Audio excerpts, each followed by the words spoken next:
Vice kay Esnir. You can never be the next Vice ganda. Because, alright. Kung di pa po kayo nakapalo, follow and share lang po para sa news update. Nakabanding ng mga natitirang housemates sa bahay ni Kuya ang phenomenal box office star na si Vice Ganda.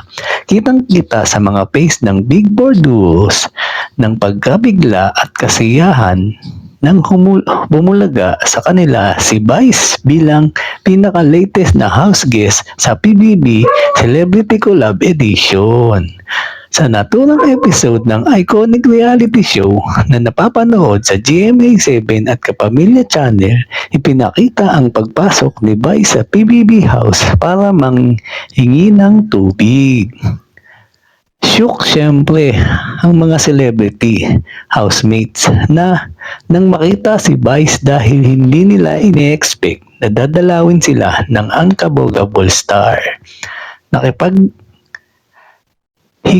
Chikahan ang komedyante sa mga housemates sa sala ng bahay ni Kuya at isa sa mga itinanong sa kanila ni Vice ay, kung sikat na kayo, papasok pa kayo sa bahay ni Kuya? Sagot ni Will Ashley, siguro sa mga natutunan ko dito, baka kasi hindi ko po talaga nakikita ang sarili ko na makapasok dito.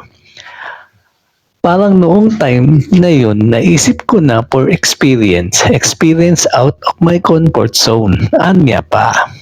Sina man ni Esnir, kahit parang maaabot niya ang kasikatan ni Vice at Piolo, join pa rin siya sa PBB dahil lumaki raw siya na sumusubaybay sa programa. Feeling ko, papasok pa rin ako kasi ito yung kinalakihan ko. Nanonood po ako dati nito sa probinsya.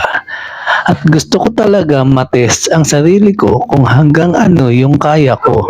Kung hanggang saan ako, sabi ni Esnir. Ito naman ang iniwang mensahe ni Vice sa mga celebrity housemates. Sa inyo namang lahat, walang imposible. All of you are limitless. All of you. Paalala pa ni Vice kay Esnir, you are limitless. Don't let anyone tell you or dictate to you to be the next Vice Ganda.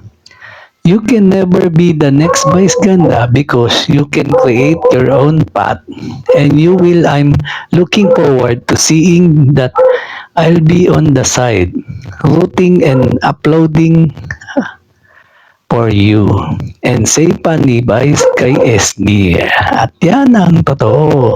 Alright. Thank you for watching po. Follow for more videos. Salamat.